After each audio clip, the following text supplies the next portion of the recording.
pouvez pas imaginer que tokokoma na ba makambo yeko bima o ya ba 370 millions.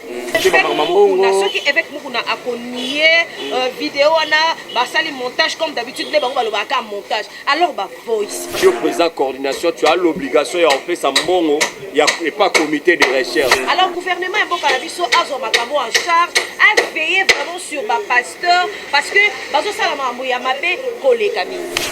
La Bible dit pas ceux qui les font seulement, même ceux qui les appuient. Ceux qui ont dit yo kenda recherche à kister. Mais comité de recherche ba eba senyo mbongo pour pas payer sa mort. Yo bimisi c'est que toi aussi tu as péché. C'est mukuna mona que la femme n'avait pas les droits. Fallait c'est tout simplement que tu n'as pas les droits. Bienvenue dans notre émission comme on dit tout le Bilaba Congolais, émission Oyo vraiment Bolanda Rango Bozalaka et belé partout dans le monde pour la Bolanda émission Oyo. Yangai donc mon amboka Isaac et les contre-maîtres de la presse congolaise, je crois que nous avons pourquoi dans les canaux et pour tout le Bilaba vraiment mingi ba congolais et naïbi que nous vous arrivement belé partout dans le monde pour la Bolanda Ngai. Vous s'abonnez toujours massivement vraiment dans la chaîne Bino donc la noblesse de Cœur TV pour vous assister et naïse Bino que nous Nazaki qui est quand même un peu dérangé dans santé mais tous les qui na rozonga poto les kana kosala musala o bino ba fan ya noblesse o bondima vous s'abonner bondima bozala wana na tango poste na tango bisengo na chaîne Bino noblesse et je crois que non ngai mona mboka Isaac na leki na rozonga la bino poto les kana kosala musala kitoko et tous les kana continuer toujours musala et merci beaucoup na bino surtout au vraiment bo soutenir kinga o bobenga kinga et au peu bosaki pe ba geste lokola maman Titi Catherine maman chérie Titi Catherine je te salue à pas ça et bon guérison parce que ozaki pe moko o les kana rozonga maladie ya coronavirus mais quand même Nzambe alekina ko bikisayo et ça quand même bien et moté sous na master ngai nouveau belge Jean-Louis vraiment je te salue depuis Belgique na piso mboté sœur nanga Nadine Moulasi Western Union c'est quoi et mon beau-frère grand pays pitch depuis Paris vraiment pourquoi pas maman ngai donc Pascaline Drama na moni ba mo secrétaire ya fondation Moïse Katumbi donc ndina ese bino ke no awa nazanga moko te na plateau ya lelo donc nazana des analystes mboka na biso des journalistes mboka na biso bandeko basala musala moko nanga ndeto ko meka peto analyser makambo ezoleka surtout na mboka na biso na moment ya confinement et tozomona na moment confinement mingi na ba pays oyo ya libanda mboka et ba pays musuliki et donc et l'équipe vraiment na ko fonctionner dans des mois bien mais mboka na biso toujours des problèmes mais coronavirus ekoya tozoka ba nungu ba mambo belé arrestation ya mona mboka vita caméra arrestation ya mona mboka mukuna arrestation vraiment ya batu belé pe donc yoka ote ba yibi boyo basala ki vraiment nazana na deux personnes au moment to soit ta ko solana bango et nazana gauche nanga nazana président na biso ya Apelco président vraiment o asangisi tous les journalistes en ligne na kati ya mboka na biso soko za na kati ya Apelco te c'est ko vraiment journaliste o yebanité et nazali sous na gauche et la droite nanga nazana ma concert vraiment ça fait musala kitoko na représenter bango na kombo ya président junior et na kombo madame Nadia d'OGB et je crois bango ne vraiment tous na bango na plateau na biso tous les gars là quand même makambo o ezoleka na kati ya mboka na biso lokola honneur wana epesa marami mingi na ba mama et na yebi kino o aza président na biso mais to banana na ba donc d'abord opesa ba mama na biso mbote po isala quand même bien na poussane pe na mama na Nadine et pour l'instant les pebino derrière la caméra je suis avec notre ingénieur Jérémy Makese de na biso on a chef nanga et allez autour les carrosses là quand même na invité na biso maman Nadine salut maman. Salut papa Isaac. Oui, toujours un plaisir quand même à bonne émission na biso to le Bilaba Congolais et ta aux congolaise et ningi nous vivre d'abord santé makambuna yo activité ezoke d'abord nini. Voilà, je me présente d'abord. Moi je suis Nadia GB. Moi c'est Nzambe, journaliste sur Dembanza TV. Vraiment, nous avons le plaisir de répondre à l'émission de mon frère Isaac. Et ça, il a vraiment bien dingue. Tous les journalistes et belé. Vous pensez quand même pour participer à l'émission et ça, il a bien, voilà. Ok, et ça, il quand même bien. Et tu es vraiment côté président Nabiso, président junior, vraiment, et nous aussi, la caméra, au fond, il rapport à président junior. Et président junior, salut papa. Salut Isaac. À moi, on est toujours en confinement. Mode confinement, donc c'est protéger car comme on est baki na biso to respecter ba gestes et barrières. Mais quoi aux a des infections. Ouais. Permettre biso déjà tout ça à maboko. Oui, on sait la langue déjà et aussi cache-nez pour permettre nga ba internautes na kitsamuke pour audition ezala malamu. Oui, c'est Junior Moyoabou. Ming Babenganga, le moindre de tous les journalistes et aussi l'homme à la technique de plusieurs couleurs. C'est ça. Ah ouais. Et président, je crois que tout le monde a et donc tout bien bino vraiment tous les cas partager en haut et ça moment et ça makamba confinement ou malade de la biso coronavirus et je crois au babé en Covid-19 et là qui biso brusquement et tout les qui na komona quand même mené coronavirus en haut qui pour na yo d'abord était que mon amboka est-ce que tu confirmes que no coronavirus wana et les gars comme mon amboka na biso. Tout à fait, coronavirus est réel en Boka Nabiso est utopité. Je crois que monaki to lansaki spot moko appelle ko esalaki professionnel de médias pour na koyebisa biso que coronavirus est coexister dans Boka Nabiso sauf car que ba congolais il y a de certaines personnes au bazaka na moi doute. Mais moi je vous affirme que biso toi ba professionnel de médias on a eu à participer à la conférence Docteur Mouyemba Salakina, Docteur Eteni, Tomoni, ma personne vivant na coronavirus donc Tomi Batela. Mais tandis que Bamusu Bazolo Bakeno avant la comme pas maman Nadine, Bamusu Bazolo Bakeno et coronavirus c'est alité, ça dans mon aventure ya bakonzi mboka de bazo sala ba balubi keno zo exister na baboka msume na mboka ya mboka na biso RDC et ça dans monte bakonzi mboka ezaka ba jeune na bango ne baluba keno fe bali ya mbongo tout ça on merci quand même pour donc ya pesa ba mbongo ya on moni keno ba manevre ba sala na keno coronavirus c'est dans la mboka na biso. Pour nous etake mon mboko olegen okolo bala batuni. En fait, moi personnellement, je déplorais na bilobela na biso bakinois. D'abord, il faut savoir une chose. Moment où il y a confinement, mbongo au République démocratique du Congo Kotaka, gouvernement zo ça la perdre. Parce que déjà tous a confiné déjà 2 mois 3 mois en haut. Vous avez que mbongo rentabilité bon ba kota eleki mbongo MS en pesa. Vous comprenez? Bazan intérêt mon côté pour ba kosa biso. Je crois que le président de la République alobaki ba mesures préventives. Ba mesures préventives, c'est-à-dire Tomi Batela. Bolanda ba bilobela ya batute que coronavirus ezate bana besoin mbongo bana besoin bono. Et mbongo wana soki payer ndenge ya bongo. Eza mbongo ekota na ministère de la santé. Ce n'est pas pour toute la République que Babandoloba qui facha ziota nanya ziota non.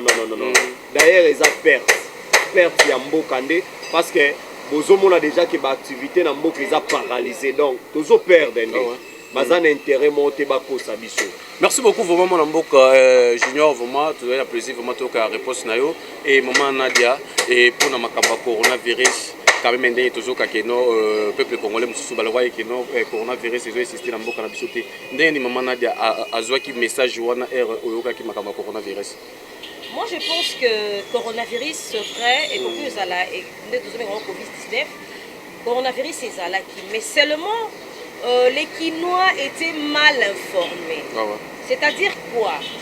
Moutou oyo azalaki mieux placé pour na ko informer peuple congolais que malade et continent mboka na biso a memela ki on na ndenge moko boye na ndenge wana ezani ni je vais m'expliquer parce que bolamuki kaka boleki na ba télévision boye biso coronavirus existe na Congo et comme na Kinshasa et comme déjà boye. Moi je pense que façon on va procéder qui pour na ko communiquer peuple congolais que coronavirus ezana mboka ezaki façon moko kitoko tu vois par exemple journaliste musicien comédien donc sangisi par exemple truc moko ya batu o yebi ke batu bakoki kolanda bango facilement mais tout le monde qui ba na mboka ebele quand même lokola Koffi Olomide Werason ba misi bazatele même ebele baleka pe na kosala yango.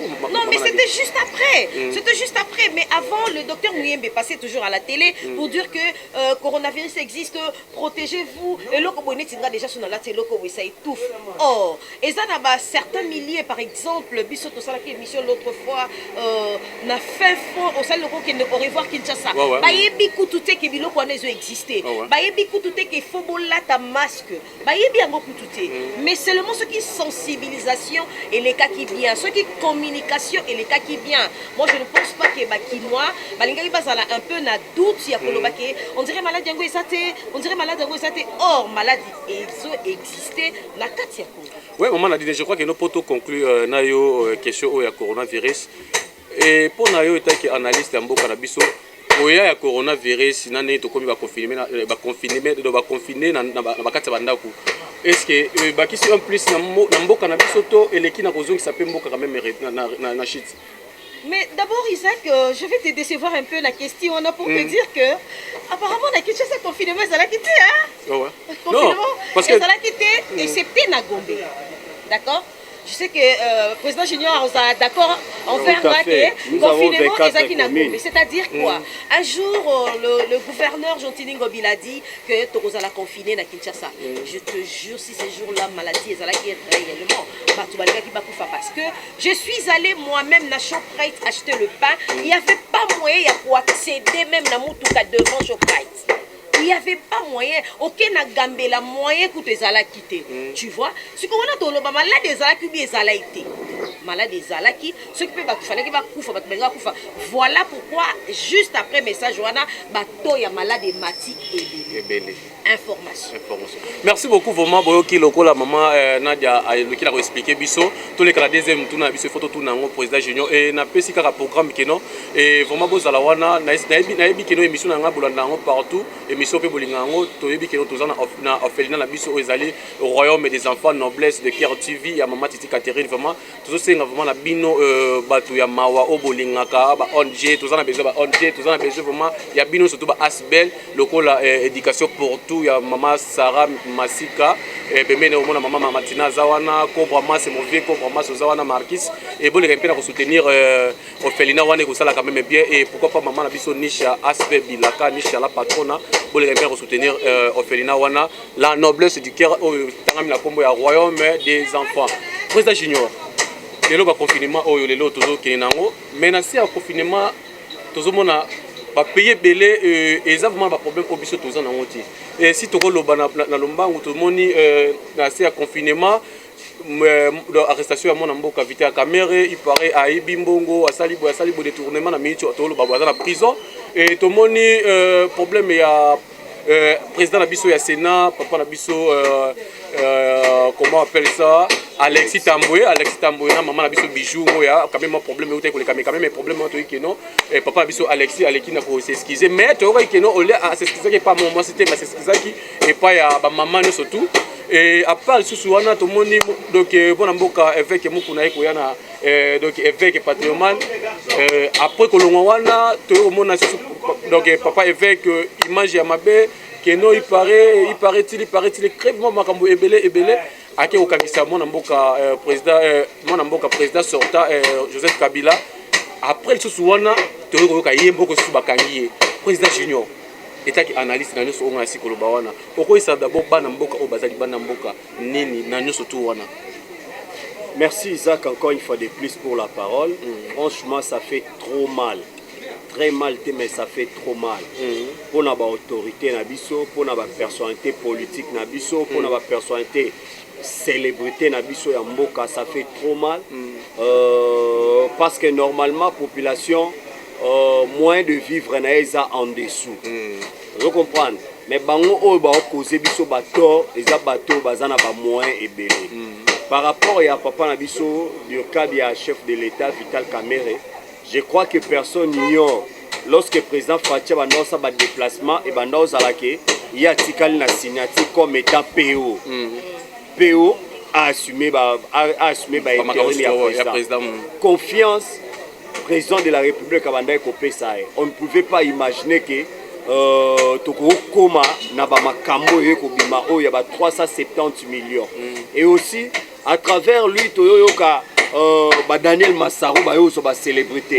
Donc misusu Daniel Massaro kana sima hérité Watanabe. Mais aujourd'hui yo mona ke Daniel Massaro tia panzaka ba mbongo na ba concert à hérité, tia panzaka ba mbongo na ba rep à hérité. Donc ezaka nango mbongo ya République. C'est un procès de la honte, franchement. C'est un procès de la honte.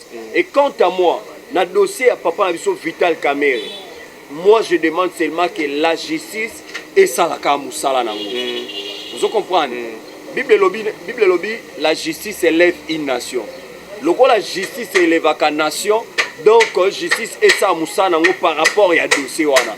Parce qu'avoir beaucoup d'argent, le président de la République, au sali coalition na INC na UDPS. Objectif na bino ezali bosala mambo malamu. Et maintenant là, président de la République a été Kenda Bissonio son échangeur kuna tous ba image le président a lancé programme né à 100 jours. Programme à 100 jours et bandi moi personnellement sur hôtel na tam-tam de la RDC au mona nando sala ba émission à 100 jours. Hôtel là le peuple d'abord et faut TV na ça ba émission à 100 jours. Mais si vite tout le monde a 100 jours comme il n'y a pas de tortue, il n'y a pas de tortue et sili. Or que makambo ba taminase. Et je me souviens encore autrefois il dépêche ba bimisa mobulu. Mobulu anini Vital Kamerhe na présence kuna sur 100% aza ko engagé 65% bato INC. Il dépêche à retrouver ba intérêt na été. Et le président Fachi abandé observer car atiki ka justice ça musala na comme il avait dit que la justice de notre pays est à la indépendant. Yango injustice loko est indépendant et sa justice nango et sa kamusala nango. Toyena makambo ya mwana mboka mukuna. Makambo ya mwana mboka mukuna, d'abord moi personnellement évêque c'est une personne que moi je respecte beaucoup. Ngana liambongo nae, je me souviens à l'époque na osa na info lingala.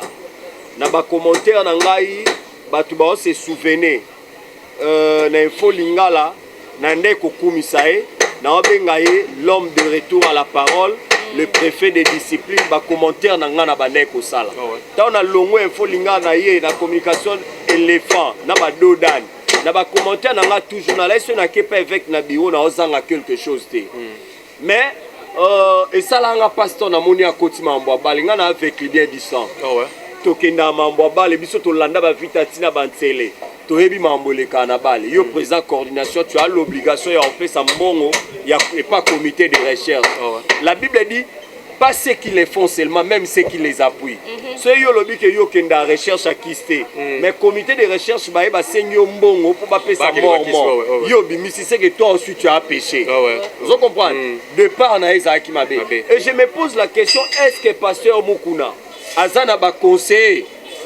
Ceux qui azana ba conseiller, est-ce que ayoka kabango ils ont des problèmes en Guana? Pendant que yo déclenché guerre na FCC. Déclenché guerre. Objectif ya FCC zanini que le président sortant Joseph Kabila a la protéger ye na libota na ena ba bien na. Yo ye sikoyo bando ça la incitation à la haine. Je crois que ce sont les politiciens. Les politiciens sont luki bango guerre na moi bango ba vanda na butu ba ta stratégie nini. Ba fouiller na tiroir, ba fouiller ba fouiller ne ba essayer que ba bimisa ba ba yo mona dossier wana. Ba yo mona dossier wana. Vous comprenez? Dossier wana ezaki non na ba image bala mo vous comprenez? Et selon le rumeur toyoka que vidéo wana ya viol eza ya 45 minutes selon le rumeur. Je crois que biso to aller na problème ya parkawa batu bakende na paille na grande instance kuna ba yebisa biso que vidéo eza ya 45 minutes. Et le pasteur Mukuna aya qui pourra répondre à la justice atikali kuna na parka la na parke. Et aujourd'hui c'est la fin à éviter ce que zande. Et pas seulement ça. Na ba propos ya avec Mukuna et là on a déploré que pas né soka bandi ko loba azana frente. Moi je me souviens à l'époque to sala ba cinéma, to travailler ba Montana na Lemba. Président Fonini donateur ya groupe à Montana, groupe Mokengele zalaki apporte mbi. Apporte mbi a sa Montana obi mon fils so mono ozana kanda makasi kolinga olobate parce que ce Montana kanda maloba nyonso bima epane zaka ba frère séparé avec évêque. Famille à Kabila lelo, Kabila le père.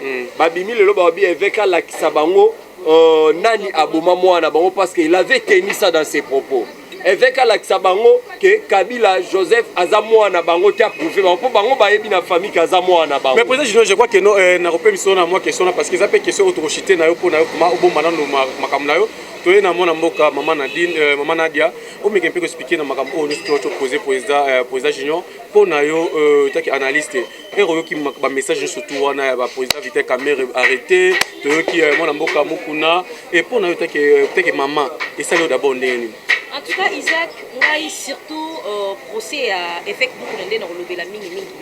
Moi, ça me fait très mal. Vous savez pourquoi? Je suis une fille de servante de Dieu. Ma maman, c'est une pasteur. Je te salue, maman Bad. Claire. Ça fait honte comme on a un homme de Dieu. Moi, j'ai toujours l'habitude de dire aux gens qu'il faut savoir faire la part des choses. C'est-à-dire quoi? Je suis journaliste, natikali na po na ngai qui journalisme.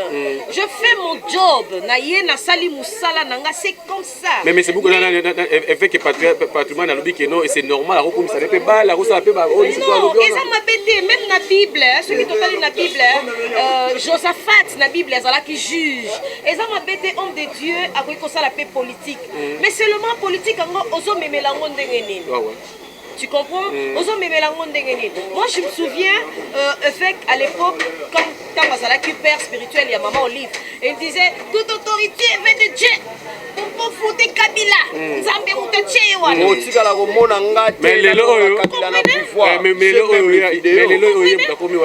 aujourd'hui, il y a mon kaka évêque. Balobaka temple est sacré. Il y a mon kaka évêque à zoter les matines temple.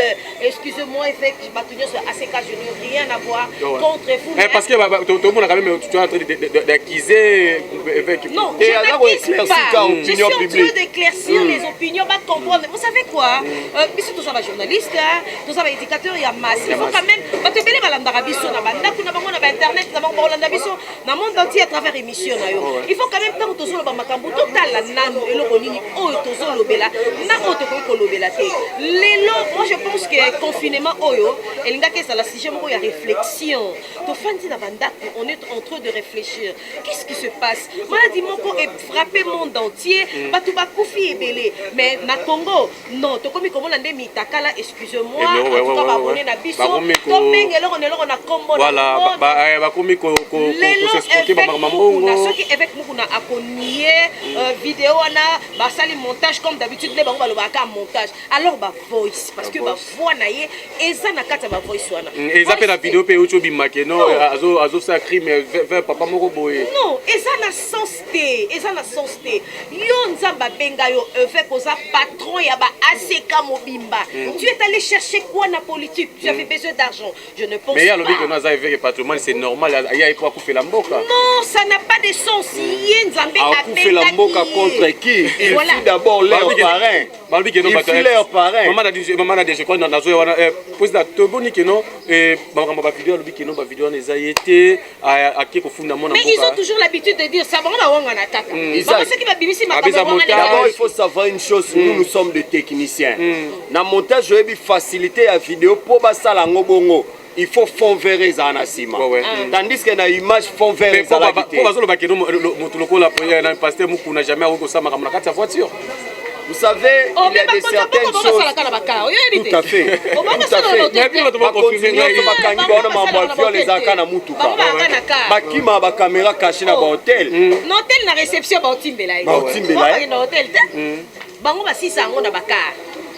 Mais maman Nadia, je crois pas aussi sa question avant de rejeter la question on pas président Junior et pour nayo de tout ça on a vécu ça le moment du coronavirus et là on est au Koloba vraiment na bato balanda biso peu partout dans le monde vraiment na nous surtout en tout cas parce que tout le monde a image à Congo quand même mais qui n'est pas dans pays mususu. En tout cas cher peuple congolais, faisons la part des choses, hein? C'est-à-dire quoi?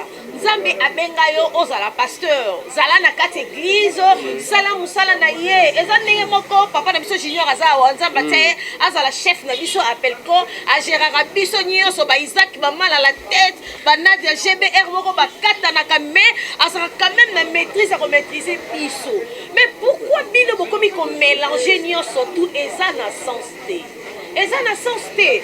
Moi je me dis, ceux qui battent na musala na yo, sala na yo oyekoki. Lelo bino ba pasteur, biso basinde to pesa bino pouvoir, to comment on benga bino ba daddy, ba papa, bozo abiser na basi facilement. OK.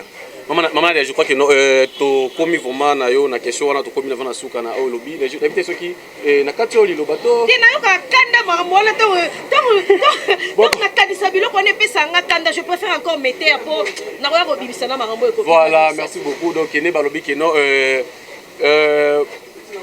président Junior pour la question oyo vraiment pour te conclure likambo to kota na likambo susu oya motu ya pe susu oyo senguma et to lo belango de tout ça comment on a makambo wana eleki na mboka na biso état que président et ba journaliste état que pe moko ya mboka na biso et okolo banini par là.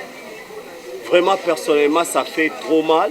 Vous savez la femme a objet à plaisir seulement pour Nabiso Mibali et aussi c'est déplorable aux moi si na faiblicité mobo c'est-à-dire parce que moi s'il faut aux arts redevables à moi si il faut payer au devoir yelo comme boyo comme ko profiter ou abuser nae avo pesa yelo kwana ils ont déjà viol moral c'est que les gens oublient parce que les gens aujourd'hui ba lo baké a violo ndeni les a consentement na bango non.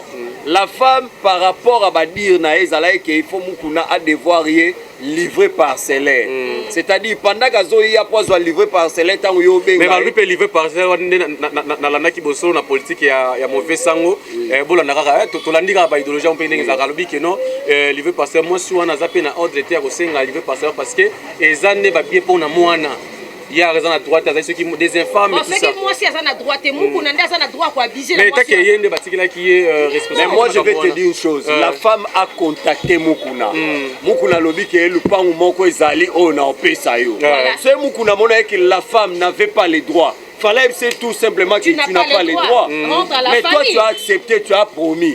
Et pendant que la femme commençait à venir pour en récupérer l'eau quoi, à le commis quoi habiter. On a dossier mon amboka avec Mukuna pour na yo kolo banini pour na justice parce que la mutuelle justice. Moi personnellement avec Mukuna attend la Bible kolekanga na yo, laissez bien que la justice élève une nation. C'est-à-dire justice et ça a Moussala Nango. Joseph Bakota va prison après prison, des prisons à la gloire. Vous comprenez? Des prisons à la gloire. On ne sait pas si le Dieu de Mukuna a préparé Nîmes. Vous comprenez? Justice c'est ça, Moussala, c'est que justice c'est mon et retenir évêque. C'est pas Monique qui a présumé innocent. Bah libéré comme étant innocent. À mon aime la vie à la droite il y a pour imposer justice non. Parce que vraie version ezakaka justice ne mutu à Sambisa Bangonda et vraie version. Merci beaucoup maman Nadia yo pour kosenga ni na justice ya mboka na biso afato que na question na biso esuka vraiment. En tout cas on a la kosenga justice. Justice ça musala. C'est-à-dire abanana ko kangana no église nyonso ya ba pasteur oyoyo. Suivre l'église, d'abord on bâtit un rôle, les bossons va monter comme église, Nassima ba hôtel. Gouvernement à banana nous comprend l'église. Je suis chrétienne, ma maman c'est une pasteur, maman excusez-moi vraiment dans le balélo. Maman Marie-Claire excusez-moi, en tout cas. Moi, je demanderais au gouvernement et à Mboka na biso à un peu fouiner bien, à fouiller vraiment l'église est belée, au Salamabé. Ce qui est là, Mimi Chibolawana a eu courage, ya kolobat. Vous savez combien de femmes au Bizan à Bango, sans voix, au Kokolobate, baza pena mouton lobé la bangote. Alors, le gouvernement et Mboka na biso a Zomakamo en charge, à veiller vraiment sur ma pasteur, parce que bazo Salamabé, Yamabe, Kole Camille.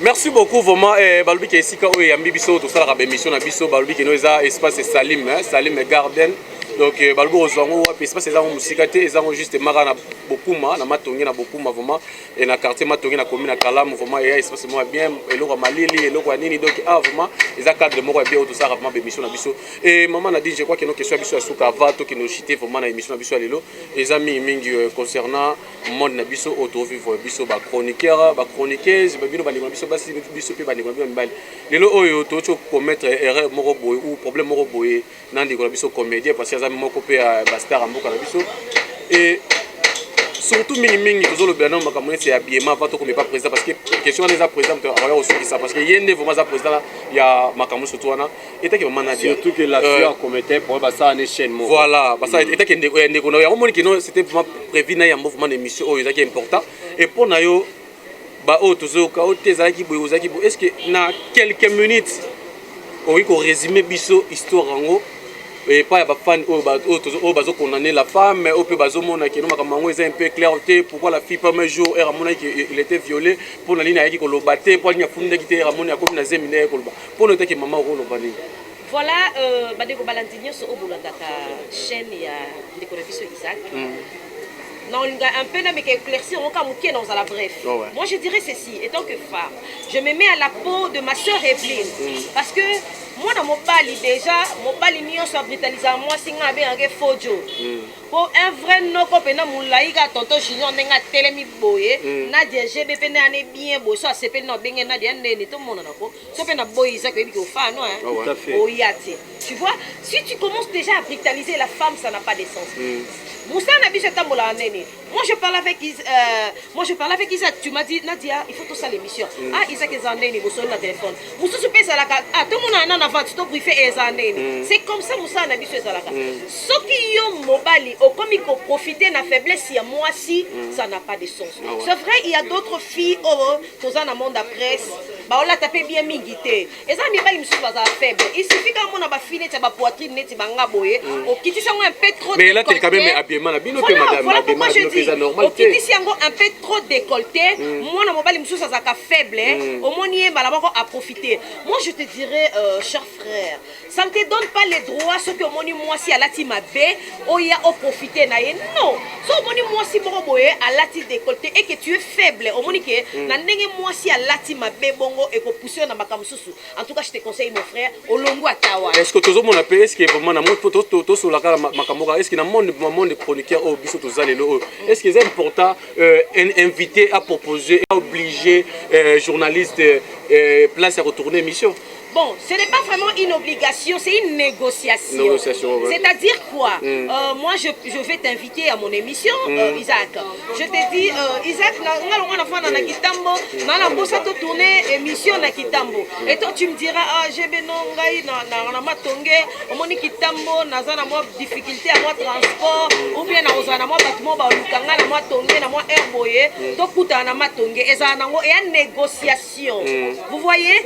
Mais exactement obligation, ce n'est pas que ceux qui m'ont accepté la négociation, yo okomisango bon moko boye point moko ya faiblesse pour oya o abuser dans moninga moi si c'est pas intéressant. Merci beaucoup maman Nadia, je crois que nous avons un plaisir vraiment à kosola nayo, je crois que tu repères ce mot de la fin.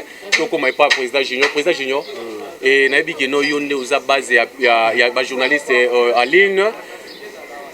Et ta ki kozwa quoi sumer quoi ndima chaque jour wana ya bana.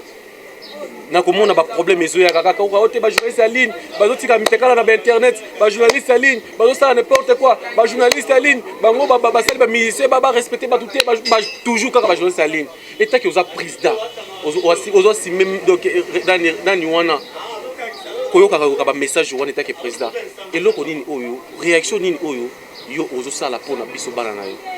Bon, merci encore une fois de plus. Vraiment, ça fait trop mal. Mais sauf que papa Malamu, aza papa ote ce moi na sumbele na loboko esengela kata loboko. Ce moi na sumbele na loboko, bazwaka loboko sukoli parce kaza moi na yo. Il y a des certaines personnes au bakonda na ngai. Oyo muto pesa ba mutu makasi non na pesa mutu makasi netinga quand même na wana na na osonga na Bible pona amu Christ ya la borne je salue mon pasteur André Timba Mbungu la borne limitée sokiyo ozala kité oyizonga ndako kuti na balabala mutu mo aza supérieur ya mwana bandi ko beta mwana je crois que tango ya nga personnellement na tuna na onte na sana na intervention simana na yo tuna na sima donc c'est pareil apôtre Paul Alobi je suis apôtre de méchant c'est-à-dire soit lingate ya momelibiamba abia bandai ko lata personnage ya ba melibiamba pour que message leka c'est pareil avec l'appel co objectif na biso eza lutter contre les antivaleurs mais d'abord il faut qu'on y a pembeni ya ba antivaleurs vous comprenez toye pour na lakisa bango que non place au boye musala o esengaka éthique na déontologie na mois d'avril là yo ebito aller na télé de renforcement des capacités sur l'éthique et déontologie journalistique mais hélas coronavirus n'est empêché biso vous comprenez je demande seulement na bato baza libanda mboka pe na Katawa nous avons un travail à faire et senga biso ba mikanda l'état presse en ligne la reconnu officiellement ça nous demande des moyens pour que tous les Mikanda n'y c'est pas l'été, c'est à peu près 1500 et quelques dollars. Et nous n'avons pas assez de moyens. Tous les Bunda, à pas de tortue, nous avons besoin de soutenir. On va moniquer pour soutenir biso. On a besoin que Moussala ou Ebonga parce que les lois appellent que c'est aussi des documents nyoso. tosali partenariat INPC babenga biso tosali partenariat na INPC tosali partenariat na JED journaliste à danger tosali affiliation na ministère de la communication et médias na ministère des affaires sociales na ministère intérieur ministère de la justice tozwi bureau parce que toi on a besoin ba mécène oyo alobake bon pendant que bosa mikanda moi je vous donne 2000 3000 dollars bozwa bureau toi on a besoin bureau wana za na plateau au lieu au sala boisa qui soit membre ya Pelco automatiquement aoya kaka président na na émission jour on a besoin plateau par exemple on se comprend ba idée na biso c'est pareil toi on a besoin magazine ba journal la lingala journal en français et on est en train de se battre pour que bande ko na biso bazonga à la raison. Et je te dis déjà, ils ont qui a un phénomène. Et Indie, Nanyo a démarré Nanyo. Mais il y a des choses, on peut témoigner, président, franchement, Bandana ya Pelco. Ma façon de voir les choses est changée. Donc c'est difficile, mais c'est facile. Mais président, je crois que non, merci beaucoup pour l'invitation. Mot de la fin, on a quelques sensations, on a un numéro de téléphone et pas balandia émission. Mot de la fin, merci à toi parce que tu as porté ton choix à moi. Batoubaze Belenga, on a le moindre de tous les journalistes. Je crois que bande omsubaya comme on a télémisi bagnole na ewana mais jusque là on a bagnole té mais les gens bah tantôt bah on cette impression c'est comme si na Pelco pour parler que na Pelco président yondozoli abambo quand même il faut to sali une semaine na ba Nadia GB na ba Fanny Poutou tozoya kana parquet pour na problème ya concert na biso Evelina fâché Kalombo si et comité na niveau ba santé na biso bouger vous comprenez tozoya kana transport na biso to ça mamnyo sur transport na biso mais na au finish tozui rémunération mon côté pour mon aketo ça lango eza musala moko o eza facile ba mikanda ekotaka kuna yo mutu récupérer ka mikanda jusque là na ne côté sika monté non peut te récupérer mbongo te merci mon numéro c'est plus 243 89 67 48 671. On a besoin de contacter, à soutenir à Pelco parce que toi on a besoin de mikanda et si la nuit toi on a besoin de bureau avec 2000 dollars, 3000 dollars, 4000 dollars. On sunga ba journaliste net à travers Pelco tous en bureau. Ils ont répondu à des normes et associations de presse en ligne pour que tu valoriser certaines choses. On a aussi la chaîne, les journalistes, on a contacter vraiment Junior Moewabo.